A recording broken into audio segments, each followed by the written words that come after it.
Hello everyone and welcome back. We are going to be putting together the Ruby Sampler quilt.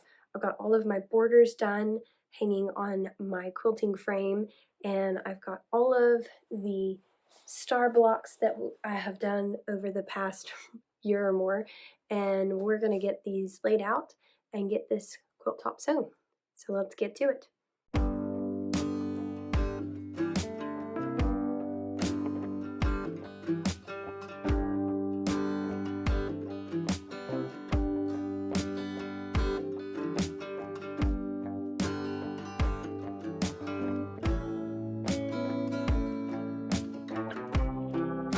Okay, so I have been following the pattern as is, and this is what I've got laid out.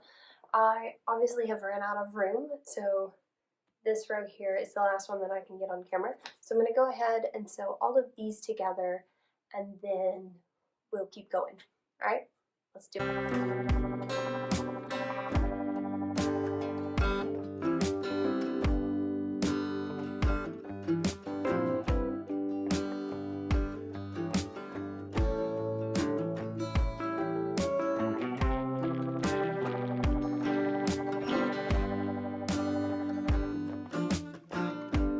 Okay, so I've got these 4 rows done, and I have got to sew them all together, but I've also got to go through and press them first, so I won't bore you guys with that. Once I get these 4 sewn together, I'll go ahead and do the same thing with another 3, and then I'll be ready to do the outside borders. So I'm gonna jump to getting that done, and we're getting close to finishing this quilt top.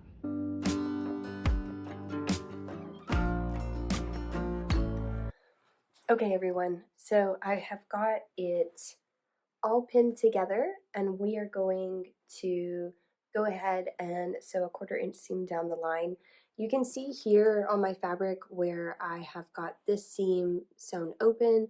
This is the side where I was going to press all the seams open, and the problem here, as you see, is you get this bunching right here.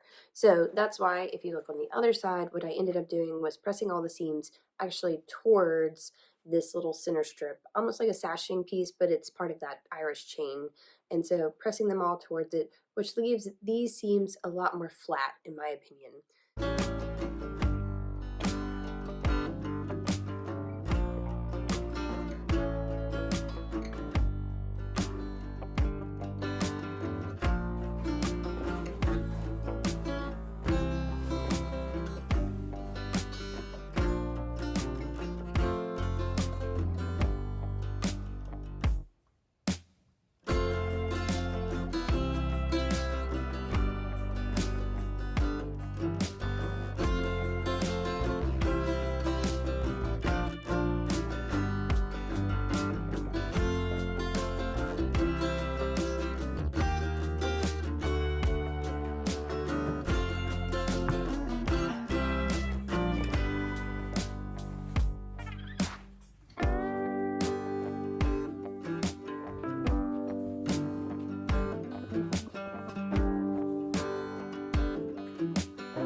Okay, so I have attached the first strip.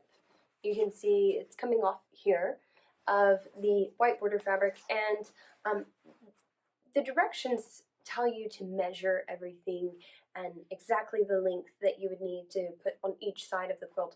I don't usually follow that when it comes to borders, so I actually just sew together a piece long enough that looks like it will span the width of the portion of the quilt that I'm doing, and then I will just sew it on there. I also will pin maybe the first 2 just to keep it attached while I move it to the sewing machine, but I don't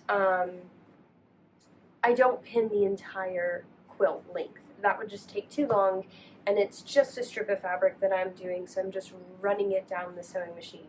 Then what I'm going to do is take this and I'll use my cutter to line everything up and just cut across the top there.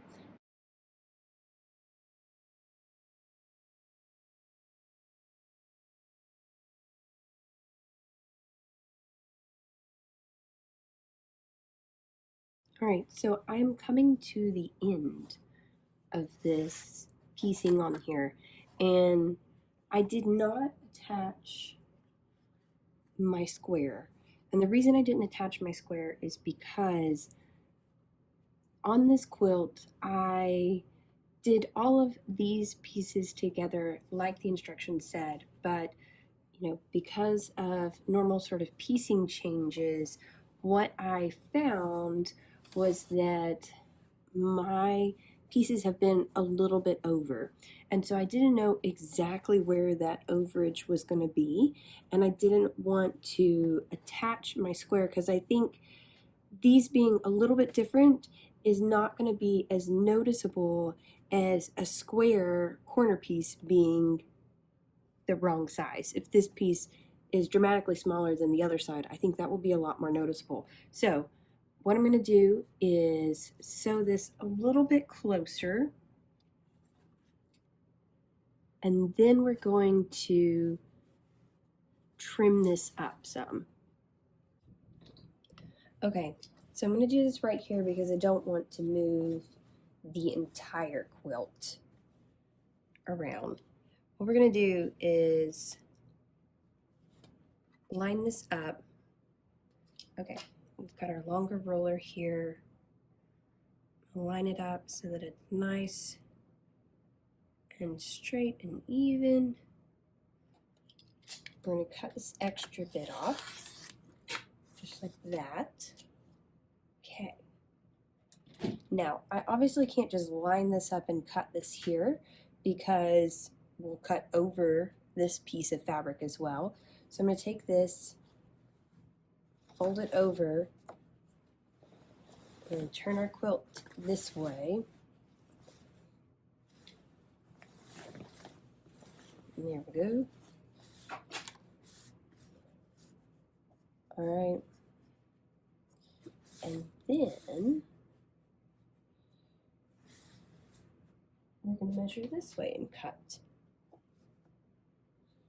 Now, again, I want to be careful right here because I don't want to cut into this part of the quilt. So I'll probably have to cut that part by hand. And why don't we, just to be safe, line this up a little bit so that we try and keep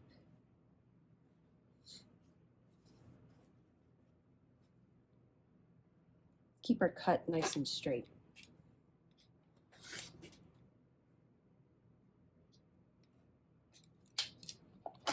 Okay, now that I've got that, I'm just going to use my scissors,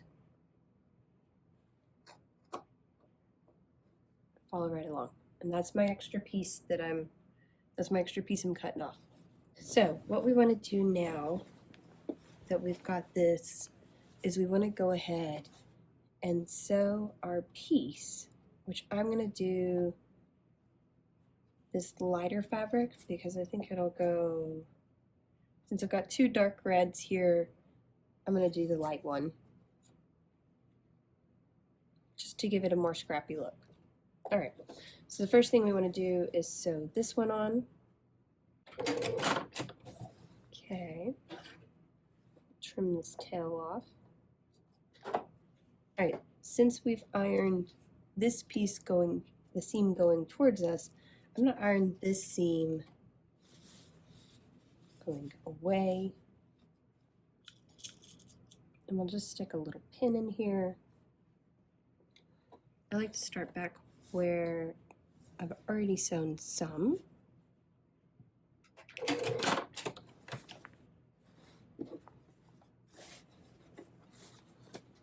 There you go.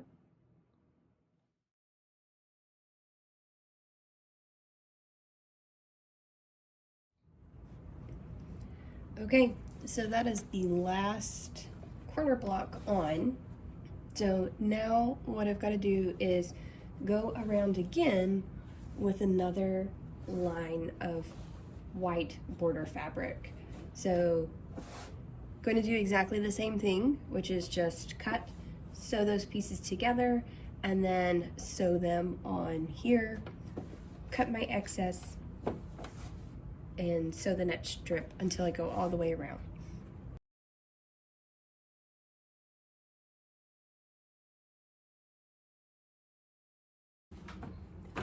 All right, that is it pieced. The last part of it done, that last corner finished, and so the Ruby Sampler quilt top has been pieced. I've got to finish the armadillo quilt, and then this will be the next quilt to go onto the loom, and I'm super excited to quilt it. I have been getting together lots of ideas and doodling on the quilt pattern to figure out what I want to do on the top of it. I'm really excited about this part right here. This, oh, let me see if I can show it to you here. I'm really excited about coming up with a pattern for this part here. So I hope that you guys have enjoyed the videos of piecing the Ruby Sampler quilt top by Kristin Gassaway. I am super excited to get it on the quilting frame. As always, please don't forget to like and subscribe. If you have any interest in the pattern or anything, check out the links down below. Have a great day.